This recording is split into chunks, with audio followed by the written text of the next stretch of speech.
Toulouse Space Festival, c'est un événement qui a été créé l'année dernière dans la région toulousaine. Pour nous, c'était important de participer. C'est sensibiliser beaucoup plus de jeunes à l'espace, aux sciences, aux techniques et leur donner envie surtout de s'orienter vers des carrières scientifiques et techniques. C'est notre but. Mon coup de cœur, c'est vraiment les ateliers astrosportifs en fait, que l'on a mis en place cette année pour ce Toulouse Space Festival avec des ateliers qui se veulent à la fois ludiques, inclusifs et puis pédagogiques aussi.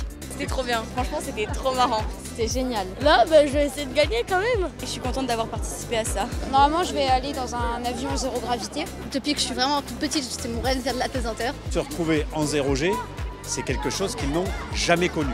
Mais là, on sera là pour les accompagner.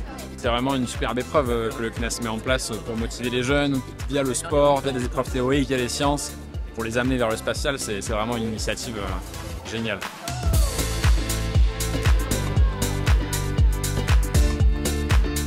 Des selfies sur Mars. Est-ce que vous pensez qu'ils sont capables de faire des selfies sur Mars?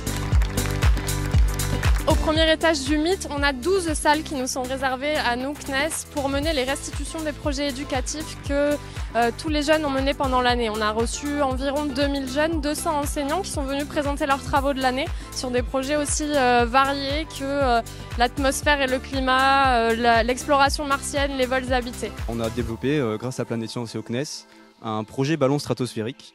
Donc on a conçu la nacelle, tous les capteurs dedans, les systèmes de télémétrie. C'était toute une aventure, mais ouais, on a vraiment adoré tout du long. Vraiment impressionné du niveau et de la qualité des projets, et même un petit peu jaloux de ne pas avoir participé à des projets comme ça pendant notre scolarité. J'ai appris par exemple à faire de la programmation, de l'impression 3D, par exemple modéliser en faisant sur l'ordinateur.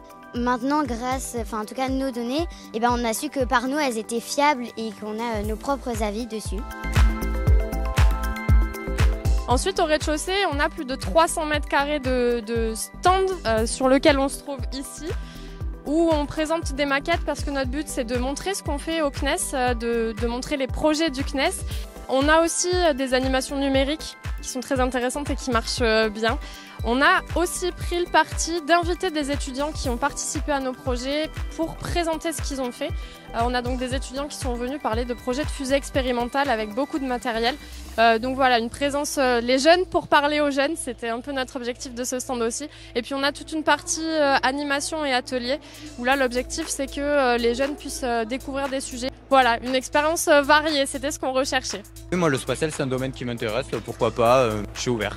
Alors là on est en train de recréer une maquette de satellite en miniature. Donc moi j'ai fait le mien, je sais pas s'il est beau, mais voilà quoi. On a appris par rapport au système solaire, aux planètes et aux galaxies sur une activité là-bas dans le dôme. En fait c'est de la 3D mais sans les lunettes, c'est impressionnant. On avait vraiment l'impression que c'était juste à côté de nous, c'était très bien fait.